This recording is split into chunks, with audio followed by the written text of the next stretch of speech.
If we're talking anime and manga, there is one physique that places itself above the rest. Many men, if you ask them what they want to look like, will tell you that if they could get anybody they wanted, it would be of this character. For some, it remains a dream, as they don't believe themselves capable of ever achieving such greatness. Today, I'm not talking to these people. Instead, I want to address the warriors amongst you, those who have never lost hope, even in the face of despair. To you, my fellow strugglers, and to all Berserk fans and lifting enthusiasts everywhere, I gift you this: the Guts Training Program.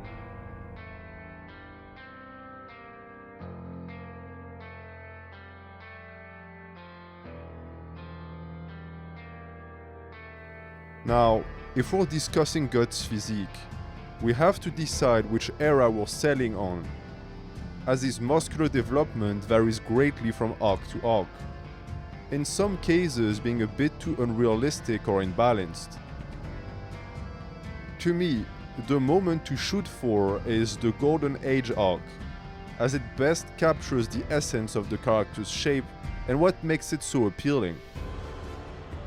So, for the sake of this video, I'm going to base the discussion around that time period in particular, between the moment Guts joined the band of the arc and the day he left them.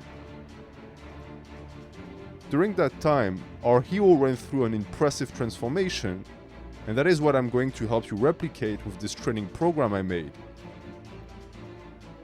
His body went from slightly above average to massive in around 3 years. A timeline that won't necessarily be reproducible for you, but fear not. Even if it takes you twice as long, the final result is still achievable, as long as you put in the work.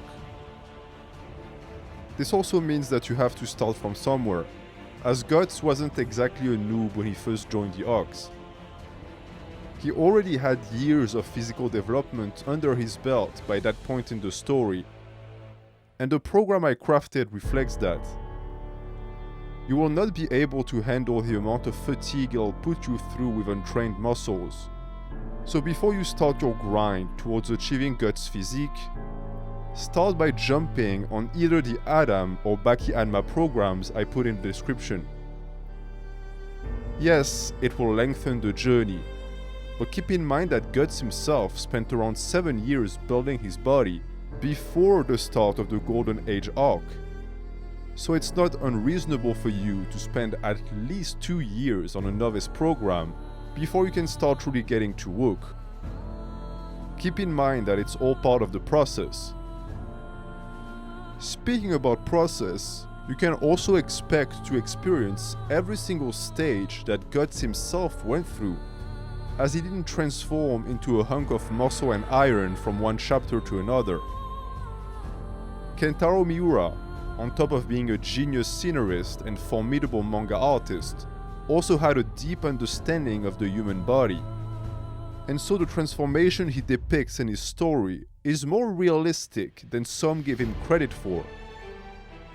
To me, the Guts Golden Age physique is possible naturally, but of course, it won't be achieved by swinging a sword. It made sense in Berserk for the hero to get buff through sword fighting, as it is a medieval-based dark fantasy. But for us, we will create this physique with weight training alone. I'm not going to touch on the subject of whether or not Guts training would be able to produce a muscular physique, as this is a topic for another video. Today, I'm focusing entirely on the end result, and the type of exercises you would have to do to get a similar look. The one similarity that will exist between Guts' original training and yours is this: it will be hard, and it will stay the same for years. Just like Guts kept swinging his sword and only added additional weight to increase the difficulty, you will be doing the same exercises day in and day out and relying on progressive overload to grow, as this is how the best physiques are built. If there is one thing we can copy, it's guts, dedication, and intensity. So, as you can see, the program is a 4 days a week gentleman split, with a strong focus on the upper body. As Guts' physique leans towards a more developed torso and arms, paired with average-looking legs.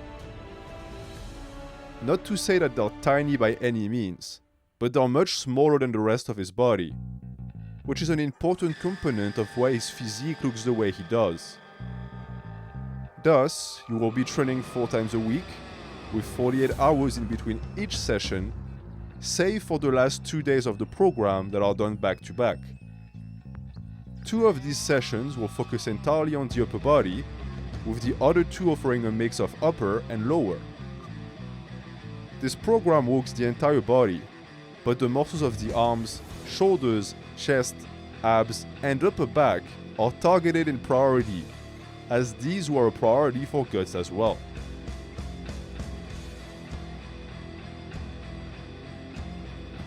The Monday is an upper focus day, with the shoulders, the chest, and the long head of the triceps being the main areas being hit. We're also going to hit the upper back, the neck, and the abs because, I forgot to mention it, but of course, a thick neck is a priority if you want to resemble Guts. So on that first day, we'll start with bench press, dips, or weighted push-ups, whichever you like best, 4 sets of 4 to 8. And you're going to superset that with pullovers, 4 sets of 8 to 12. This is going to hit the chest and the triceps and shoulders to a large extent, plus the lats, and it's going to help you expand that rib cage, as Gus has a pretty big rib cage himself. Then we go on to barbell or dumbbell overhead press for more shoulder work, 3 sets of 6 to 10, weighted chin-ups for additional upper back and lats work, 3 sets of 6 to 8, or supinated inverse rows, as many reps as possible depending on your level. Because if you're more advanced, you're going to be able to handle more loads, so you can do weighted chin-ups, and if you can't, you should just do supinated rows without any weight instead. Of course, depending on your choice, you're going to get more or less upper back work, and it has a result on the end look. Then we wrap up the day with diamond push-ups, behind the head triceps extensions, neck curls, and plank.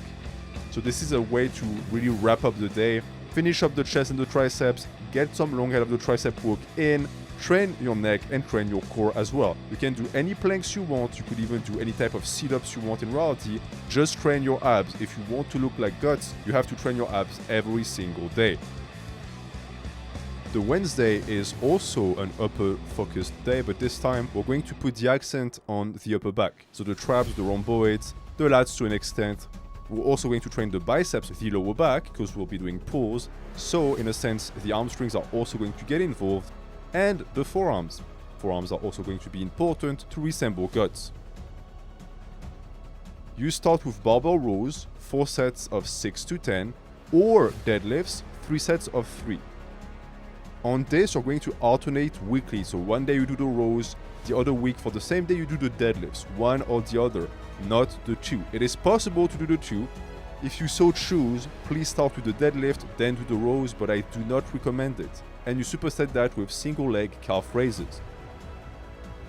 Next set is going to be Zercher or SSB, so safety squat bar, good mornings, and weighted pull-ups. So in this case, you can do both or just one, but regardless of which one you pick, it's based off of the previous set. So if for the previous set you did barbell rows, well, you're most likely going to follow that up with good mornings because you want to complete the work. You already hit the upper back with the rows. If you did the deadlifts, same thing. You already hit the lower portion of the body. Now you want to follow that up with weighted pull-ups. The reason why I said and for this one is that in this case, it's realistic to do both for people with a higher working capacity, and most of the time it's going to be only if you started with barbell rows, in which case it's why I said based on previous set. If you run this program, you're supposed to have more experience, so you should be able to make that choice. Then you superset that with leg raises, as many reps as possible. And we finish that day with hyperextensions, 4 sets of 8 to 12, plus supinated finger curls, 4 sets of 6 to 10, neck curls, and dumbbell curls. for that additional bicep work because Guts has tremendously massive biceps, so you better work them if you want them to get big. Of course, when you see a plus, it's a superset. So if you have many exercises in a row like this, it's a giant set, no rest in between. You should be very familiar with that concept already. This is going to finish off the lower back, the hamstrings and the glutes, the forearms, the neck and the biceps, and you can wrap up for the day, you're good, and we can go on to the next day. The Friday is what most people would call an arm day, although it's more complicated than that, but the focus will be on the biceps, triceps and forearms, with some degree of chest, shoulders and lats engagement as well. So you start with your barbell or easy bar curls, 4 sets of 6 to 10, plus core crushers, 4 sets of 10 to 15, and dumbbell rows, 4 sets of 8 to 12. So just with that first 3 exercises of the set, you're going to see that it hits the upper arms and the upper back to a great extent. We follow that with a cross grip bench press to have at least 1 compound of the day, or diamond push-ups. It's up to you in reality, you can pick whichever you like best. Then hammer curls for the forearms and biceps, and larats. Larats are essentially knee raises, so that's what they are. You're just supposed to do knee raises with maximal range of motion. As for this, we have hit the chest, so it's another chest exercises to develop it, the triceps again, and some degree of arm development in it as well. And that leads us to the last exercises for the day. It's going to start with a dumbbell overhead press, 3 sets of 8 to 12, or decline push-ups. So in this situation, I'm giving you a choice so that you can make an educated decision. Do you want to hit your chest more? Do you want to do less compound movements? Do you want to do more calisthenics? Okay, opt for the calisthenic option. You don't? Great, pick the weightlifting options. There are many ways to get to the same place. There are many ways to get to the Guts physique. You follow that with finger curls for more forearm work, 3 sets of 8 to 15, and neck curls. You train your neck every single time. When I write neck curls, it can be extension, it can be any type of flexion that you like. Just make sure that you hit every single angle. Don't do the same motion every time. Neck curls is really a placeholder for train your neck. Just like any ab exercise I put on is just train your abs. And then the last day, which in my program fell on a Saturday, on yours it can fall on any day as long as you respect the amount of rest in between the days, is the leg day. So there was a semblance of leg involvement on the Wednesday, but this time it's really focused on the legs themselves. I'm not going to ignore them completely. It's not like Guts doesn't have any legs, he still has them, but they're not a priority. So when I make you hit legs, it's really just an excuse to make you hit the upper back as well. So we start with deadlifts or Zercher SSB squats. Again, up to you, you can decide which one you like the best. The Zercher is a great way to involve a lot of core and upper back as well, and a lot of people love them. And something tells me that if Guts lifted weight, he would love Zercher lifts, so that's why I included them. But I'm giving you many options because that way you can pick whatever you like best. And just like with the rows, you should be alternating weekly. So it's a suggestion, not me forcing you to do anything, but it would make for a better development because if you don't alternate, you're only going to do deadlifts and it's going to lead to imbalances because you'll never do knee flexions. You should do some squats as well. And you superset that with shrugs, as many reps as possible for 3 sets. So you pick up dumbbells and you squeeze until you can't anymore and your traps give up. Next set is pose squats, 3 sets of 4, or block pulls, 3 sets of 8 to 12. And we're doing that the same way we did for the Wednesday. It's based off of the previous set. So, for example, if you did deadlifts, chances are you don't want to do a pull again, you're going to do pose squats. And if you did a squat, you want to follow that up by a pull and not another knee flexion, so you're going to do your block pulls. Again, it's all based on your ability to understand what you need in the moment. And we follow that up with pullovers, 3 sets of as many reps as possible. Now, I added this because you're going to do heavy pullovers on the Monday again. So this time just select an easy weight and go for the pump just to be nimble and to send some blood in the area to keep you fresh and rehab. And that day finishes with face pulls, 4 sets of 12 to 15, dumbbell leg raises, 4 sets of 15 to 20, lateral raises, 4 sets of 8 to 12, and calf raises, 4 sets of 10 to 15. This finishes up the shoulders, it's additional work for the shoulders as well, some core work and some calves. And just like that, it wraps up the entire program. So as you can see from it, it focuses the muscles I promised it would focus. You train the upper back every single day, the neck and the abs as well, because it's the best way to train these muscles in my opinion. In my experience, this is how you get the biggest upper back, not just by doing heavy deadlifts once every 15 days. You want to recruit it every single time you train. And for the rest of the muscles, it is as I already presented. And with that, you should have everything you need to achieve God's physique. It will take time and it will be hard.